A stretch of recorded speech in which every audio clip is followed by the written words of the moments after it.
இறைவனுடைய சாந்தியும் சமாதானமும் நம் அனைவர் மீதும் நின்று நிலவட்டுமாக. என்னுடைய சேனலுக்கு உங்களை நான் வரவேற்கிறேன். நான் சம்மில். மதுஹலீசம் பற்றி தெரிந்து கொள்வது நம் காலகட்டத்திற்கு ஓர் இன்றியமையாத தேவை என்றே கருதுகிறேன்.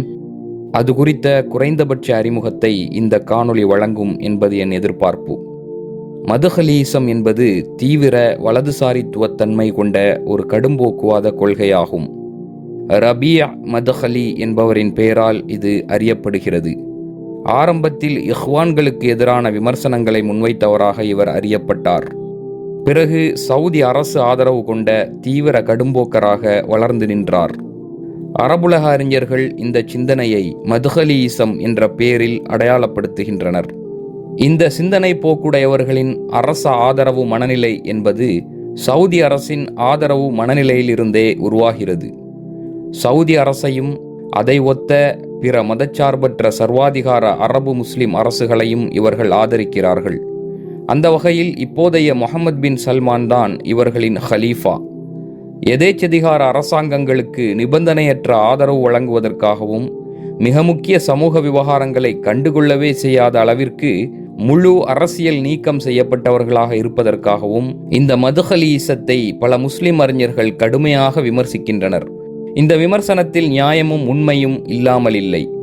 பலஸ்தீன் விவகாரத்தில் இவர்களது நிலைப்பாட்டையும் ஜியோனிஸ்டுகளுக்கு உதவும் அரபு அரசாங்கங்களுக்கு இவர்கள் வழங்கி வரும் நிபந்தனையற்ற ஆதரவையும் அவதானிப்பவர்கள் இந்த உண்மையை துல்லியமாக அறிந்து கொள்ளலாம்.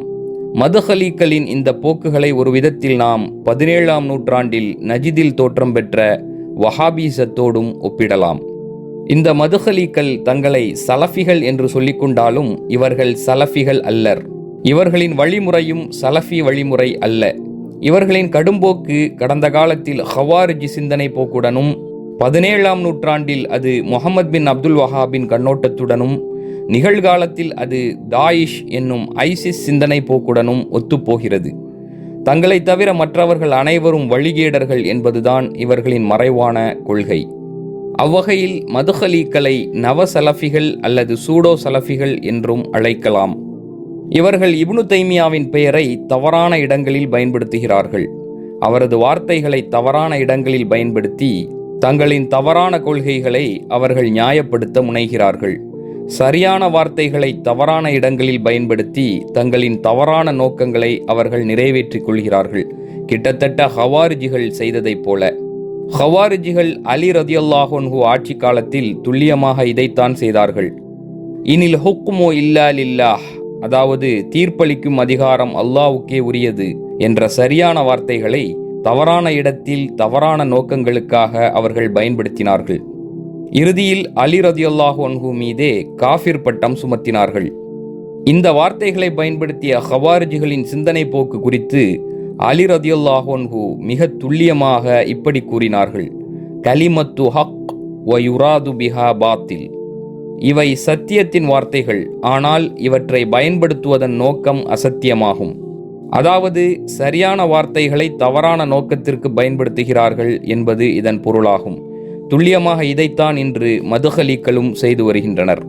பிரதானமாக இமாம் இப்னு தைமியாவை தங்களுக்கானவராக ஆக்கி உரிய சூழமைவுக்கு வெளியில் மிக மிக செலக்டிவாக அவரது கருத்துகளையும் ஃபத்வாக்களையும் இவர்கள் தங்கள் நலன்களுக்கு ஏற்ப பயன்படுத்துகிறார்கள். உரிய சூழலில் பொருத்தி விளக்கமளிக்கப்பட வேண்டிய விரிவான அதிகமான பல கருத்துகள் ஃபத்வாக்களை இவர்கள் இருட்டடிப்பு செய்கிறார்கள். அதுபோல் தாங்கள் அஹ்லு சுன்னா பாரம்பரியத்துக்கு உரியவர்கள் என்றும் காட்டிக்கொள்ளும் இவர்கள் அந்த பாரம்பரியத்தையும் தங்கள் நலன்களுக்கு ஏற்ப தொடர்ந்து துஷ்பிரயோகம் செய்கிறார்கள். நம் கால அஹ்லு சுன்னா பாரம்பரியம் பொதுவாக இமாம் அபுல் ஹசன் அல் அஷ்அரியின் சிந்தனை பள்ளியுடனேயே சென்று இணைகிறது. அஹ்லு சுன்னா பாரம்பரியத்தின் விரிவான ஆழமான இஸ்திகாசா கோட்பாட்டுக்கும் மதுஹலீக்களின் கடும்போக்குவாத தீவிரவாத கரார் நேர்பொருள் வரட்டுவாதங்களுக்கும் தொடர்பில்லை. ஆனாலும் தங்களை அஹ்லு சுன்னா என்றும், சொல்லப்போனால் அஹ்லு சுன்னாவின் முன்னோடி என்றும், தாங்கள்தான் நேர்வழி பெற்ற ஒரே கூட்டத்தினர் என்றும் இவர்கள் அடையாளப்படுத்துகின்றனர். அஹ்லு சுன்னா பாரம்பரியத்தின் மூத்த இமாம்களாக கருதப்படும் மாலிக், அபூ ஹனீஃபா, ஷாஃபிஈ, இப்னு ஹம்பல் ஆகியோரின் வரலாற்று நிகழ்வுகள், கருத்துகள், ஃபத்வாக்கள் ஆகியவற்றையும் இவர்கள் மிக செலக்டிவாக தங்கள் நலன்களுக்கு ஏற்ப துஷ்பிரயோகம் செய்து வருகின்றனர். இதன் மூலம் முஸ்லிம்களை வழிகெடுத்தும் வருகின்றனர். தங்களை அஹ்லு சுன்னாவின் அங்கம் என்று காட்டிக்கொள்ள இந்த உத்தி இவர்களுக்கு பெரிதும் உதவுகிறது போலும். இப்னு தைமியாவை சொந்தம் கொண்டாடும் இவர்கள் அவரது சூஃபி பரிமாணம் குறித்தும் ஷேகுல் அக்பர் என்று அழைக்கப்படும் அன்றைய காலகட்டத்து சூஃபி பேரறிஞரான இப்னு அரபியின் ஃபுதுஹாத்துல் மக்கியா ஃபுசூசுல் ஹிக்கம் நூல்களிலிருந்து இப்னு தைமியா தான் பெரிதும் பயனடைந்துள்ளதாக தானே பல இடங்களில் சிலாகித்து கூறுவது குறித்தும், இப்னு அரபி பற்றிய இப்னு தைமியாவின் நேர்மறையான கருத்துகள் புகழுரைகள் குறித்தும் இவர்கள் வாய் திறப்பதே கிடையாது. காரணம், இவர்களை பொறுத்தவரை சூஃபித்துவம் என்பது வார்த்தையின் அனைத்து பொருளிலும் ஒரு வழிகேடு. இப்னு தைமியாவும் சரி, இப்னு ஹம்பலும் சரி, அவரவர் காலத்து முஸ்லிம் ஆட்சியாளர்களின் ஒடுக்குமுறைக்கு ஆளானார்கள். ஒருபடி மேலே அரச ஒடுக்குமுறை காரணமாக இப்னு தைமியா சிறையில்தான் மரணிக்கிறார். ஆனால் இவர்களோ கோத்திரவாத சவுதி அரசின் அரசாங்க தூதுவர்கள் போல் செயல்படுகின்றனர். இப்னு தைமியாவின் ஹோலிஸ்டிக் சலஃபித்துவத்துக்கும் இவர்களுக்கும் எந்த சம்பந்தமும் இல்லை என்பதை தெளிவாக்கும் பல உதாரணங்களில் இதுவும் ஒன்று. இன்னொரு முக்கியமான விஷயத்தையும் இவர்களை பற்றி சொல்லியாக வேண்டும். சவுதி உள்ளிட்ட அரபு அரசாங்கங்கள் தவிர்த்து அமெரிக்க அரசும் மதுஹலிக்களை பொருளாதார ரீதியில் வலுவூட்டி வருவதாக தகவல்கள் வெளியாகியுள்ளன.